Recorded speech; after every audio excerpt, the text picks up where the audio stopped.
கர்த்தருடைய பரிசுநாமத்துக்கு ஸ்தோத்திரம். நம்ம நெறைய கிறிஸ்தவர்களுக்கு ஆவியின் அபிஷேகம்னா என்னன்னே நெறைய பேத்துக்கு தெரியறதில்ல. ஆவியின் அபிஷேகத்த குறித்து நெறைய பேத்துக்கு நெறைய டவுட்ஸ் இருக்கு. நாங்க ஒரு தடவ ஒரு கிராம திருச்சபைக்கு நாங்க போயிருந்தோம் ஒரு ஊழியத்துக்காக. அப்போ இந்த திருச்சபை யாருடையது? அதோட பேர் என்ன? அப்படின்னு கேட்கும்போது, அங்க இருந்த ஒரு நபர் சொன்னாரு, இந்த திருச்சபை ஆவிக்குரிய திருச்சபைங்க. நாங்க இன்னொரு திருச்சபை கேட்டோம். அந்த திருச்சபை எங்க இருக்குன்னு கேட்டா, அந்த நார்மல் திருச்சபையா?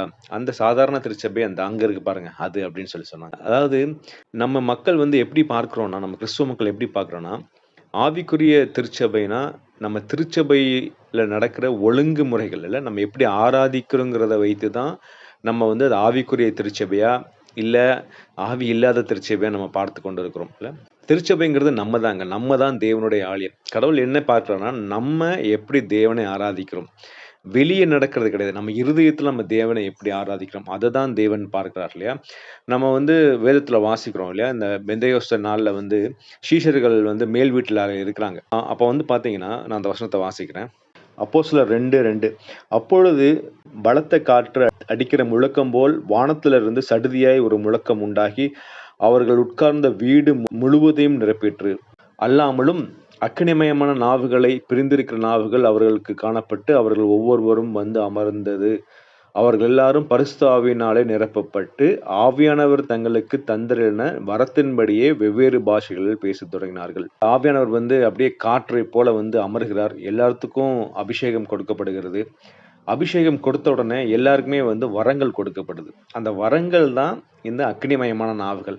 நம்ம என்ன பண்றோம், அந்த வரங்களை வைத்துக்கொண்டு நம்ம ஒவ்வொருத்தரையும் நம்ம ஜட்ஜ் பண்ணிட்டு இருக்கோம் இல்லையா? நியாயம் தீர்த்துக் கொண்டிருக்கிறோம்.